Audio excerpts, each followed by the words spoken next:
Look at Latin America. Latin America has got more natural resources than the United States. But you watch on TV, people from South America are walking on foot to go to the United States because of the misery in Latin America. Why? Because Latin America is disorganized politically and economically. There's no way you can make business in Latin America and you succeed. In Guatemala, in Uruguay, in what? Those are rich in presidents, but poor in everything else. Have a lot of presidents, they come to meetings, a lot of gun salutes, but poor in everything else. Now, the United States, whatever you think about the President Americans who are there now, they are leaders. But the original ones, like Washington and others, had a better view when they united the 13 American colonies, British colonies, into the nucleus of the United States. That big market is the one which has made the United States to overtake these small European countries, UK, France, all those small countries, because for them they were stuck in their old narrowness. British, whatever, Francais, I don't know what. Now, this United States became easier for business to operate in. Because if I was in the USA, I would now be a billionaire. Because I would sell my milk from New York to California, a land area of 3 million square miles, a population of 320 million. So now the future is now going to belong to those big countries. You have seen how China has overtaken those small countries of Europe. It is now the second biggest economy, China. All those little countries, UK, what have you, those are wako nyuma huko. Now, India is coming up. Russia is a very powerful country. Although the population is not so big, it's about 140 million, but it's a huge country.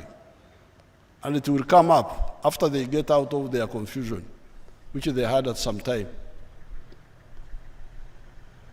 Therefore, we in Africa, we couldn't be part of that confused group.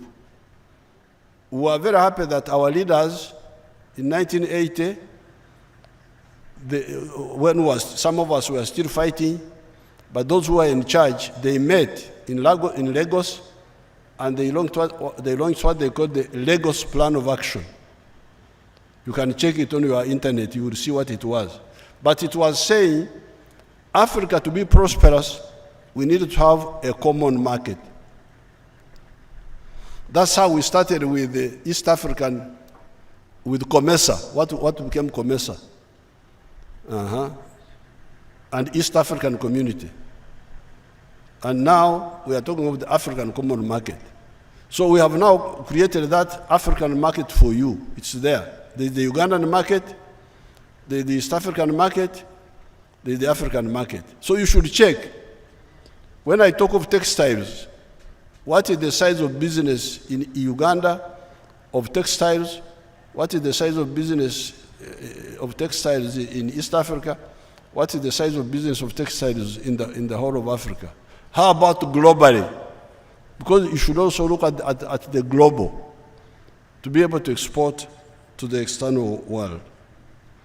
So finally, I will have a meeting with your leaders, Nyamutoro's group, so that we discuss about the funding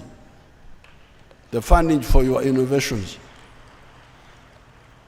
Of course, there is already money in UDB. We are putting that money there. But why can't the youth access it? Why can't we have, is UDB here?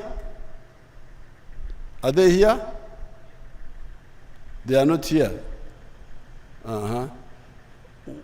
we shall meet, and we shall definitely fund these innovations if they have got a clear business perspective. So you tell these Europeans, say, mutuleke,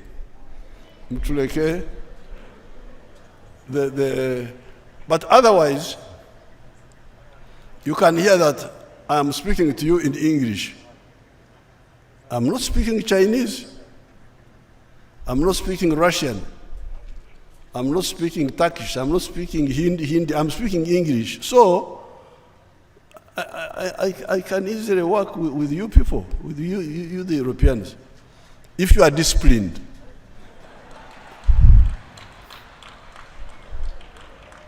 The problem is that they lack discipline. Somebody comes to your house, say, this chair should be, you man, you have just come to my house. You should sit where I show you. Not to tell me this chair should be here. This is bad manners. So, but these young people in the embassy are good young people. That young man is, I know him. And the girl is from where? You will tell me where you are from. The young man is from Sweden. Sweden looked after my children very well.